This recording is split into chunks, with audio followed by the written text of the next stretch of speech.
I'd like to talk to you about sexism. Looking back, it's easy to see.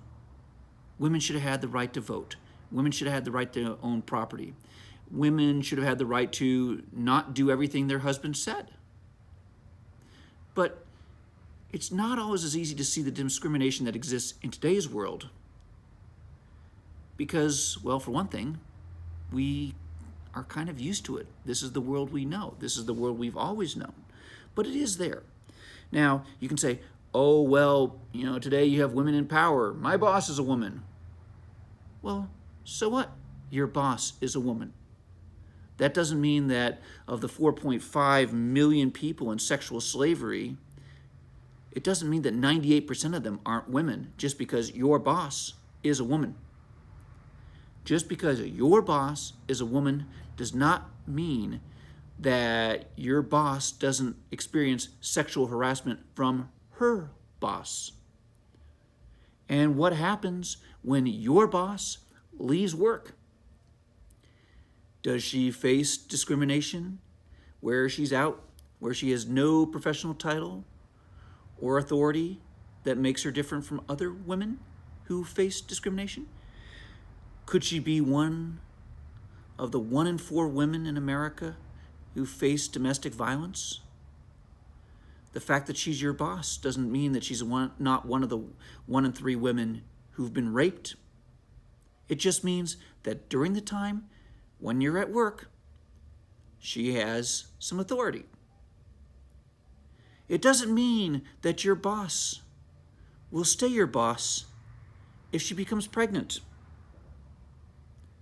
If your boss couldn't work because she'd been injured or she got COVID or any number of other conditions, there are protections. Except pregnancy.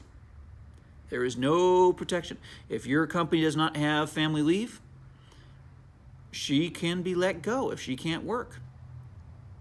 And if she has to reapply for her job, not only did she lose this, miss out on seniority because she had to take time off of work and pay, but she may have to start at the entry level. She may lose all of her seniority.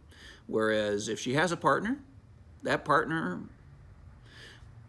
could conceivably keep working, keep making more money and building seniority. So there's a definite risk of loss of pay, loss of seniority, just because someone becomes pregnant. And I'll bet you that if your boss has a child at school who becomes sick, do they consider her rank before they call her? Certainly, she's probably more likely to be called than the father if something happens to her child. You know what the funny thing is? A lot of women lose a lot of seniority and pay when they have a child. It is not unusual for men to receive a pay raise when they become a father. You've heard it before. He's got a family to support now. When you think about it, when people say things like that, you don't really think about it as being discriminatory, do you? He's got a family to support now. You think of it almost, it's got a very wholesome sound to it. You're going to help him out. But women don't very often get pay raises because they become mothers. It's a pay cut in most cases. It is a loss of career opportunities. So there is a difference.